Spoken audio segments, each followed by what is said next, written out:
What's up, my beautiful people? Hope you're all having a terrific day.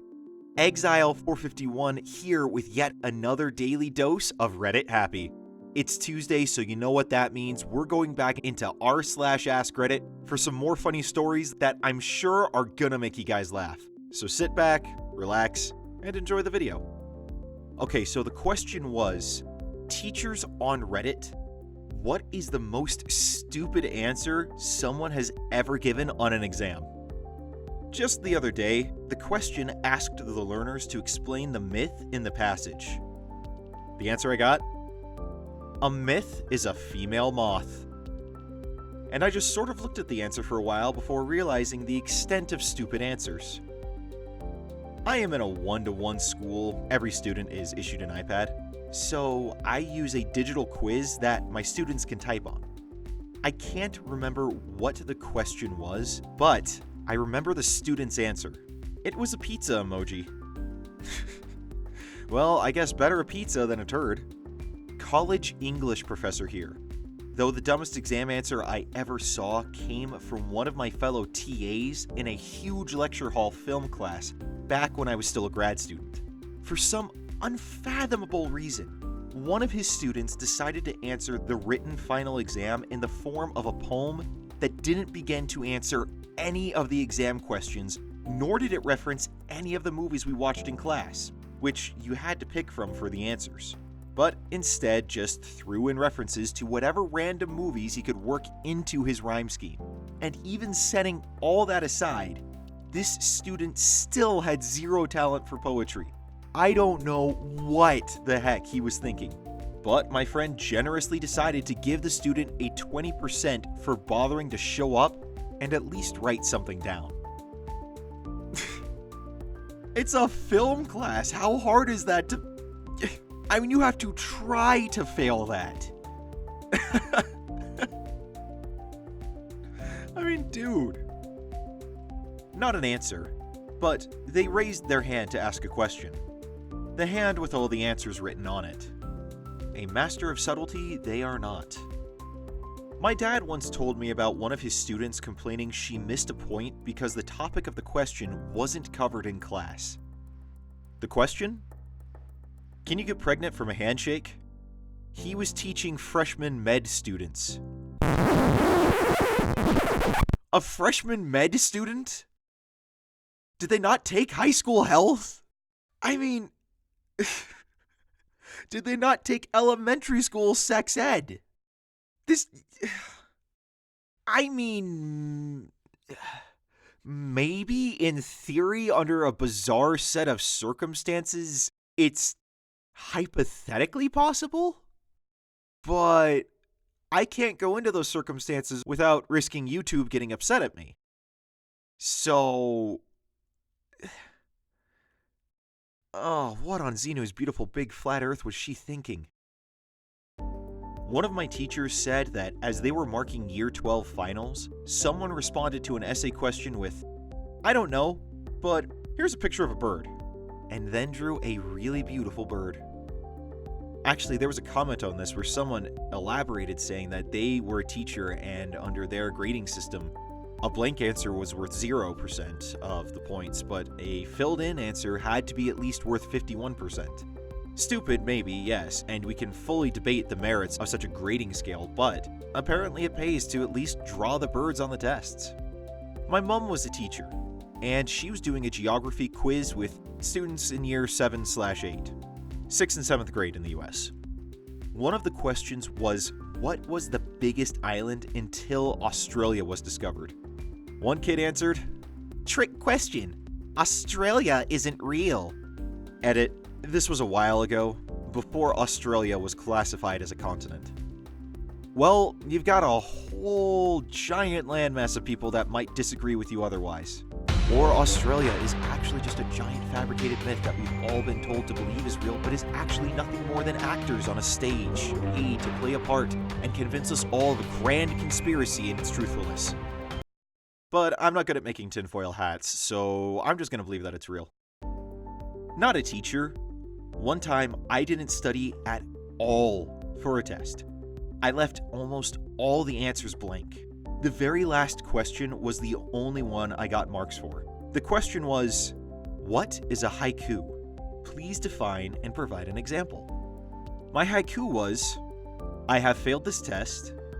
I should have studied harder. I hate myself, man. My teacher wrote, for sure, and I got full marks. I studied for the rest of the tests that year.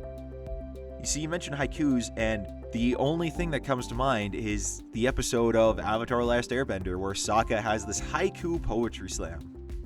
Oh, such a good show. Netflix, you better not screw up your remake of it. In kindergarten, we were asked to draw emotions, a laughing face, an angry face, etc. When they asked us to draw a sob, I drew a car. Specifically, my dad's sob.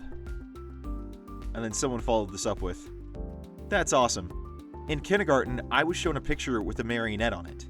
I was asked to identify the puppet. I insisted there wasn't a puppet in the picture, or I couldn't find it.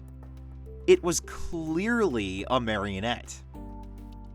I was into more precise terminology.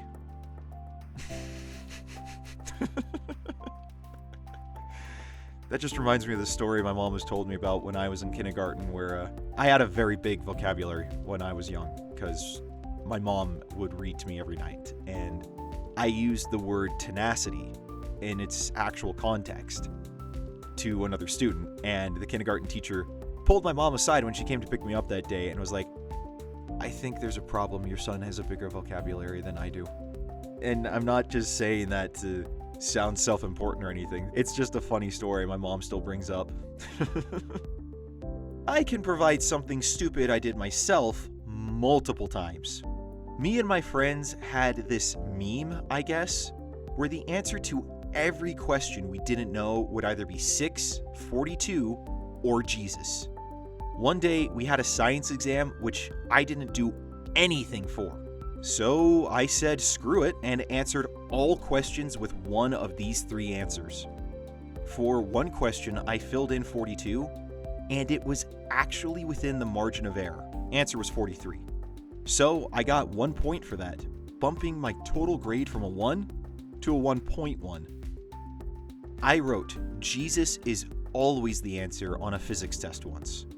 When I got it back, I got the answer right, and the teacher wrote on my test, I will accept this only once.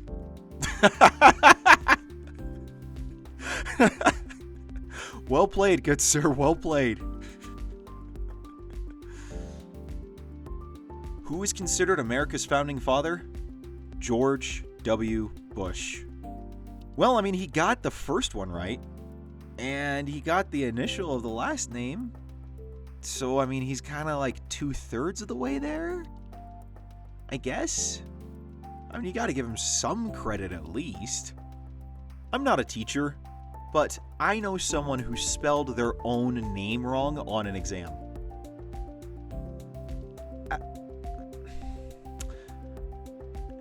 Right. I mean, how do you spell your own name wrong?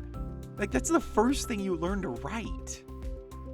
I was in a geography exam in year 9, middle school, I think, for all of you Americans. And a friend leans over to me and whispers, how the crap do you spell Europe? I glance over at his paper and see he spelled it Y-O-U-R-O-P. He's not dyslexic or anything, and ended up doing much better on his finals than I did. Also, not a teacher, but in 7th grade, I took a grammar test. It was 10 questions, 3 points apiece. I missed every question and forgot to put my name on the test. I was given a -3 out of 30. Oh, dude. That is a whole new level of fail. I teach English as a foreign language in China. Right now, we're learning about professions. The model answer is, question, what do you want to be? Answer, I want to be a blank. Students answer, I want to be a potato. Edit. As people seem to be enjoying this in the same spoken test, another student mispronounced vet as, I want to be a pet. And then someone comments here, we all dream of different things. Do you mock the aspirations to tuberhood? Tuberhood. That was r/AskReddit. And if you want more funny or uplifting Ask Reddit content, then feel free to check out the playlist link in the description below. Now you guys go out there, have a great day. I will see you all tomorrow. Until then, I'm Exile451. Stay beautiful, people.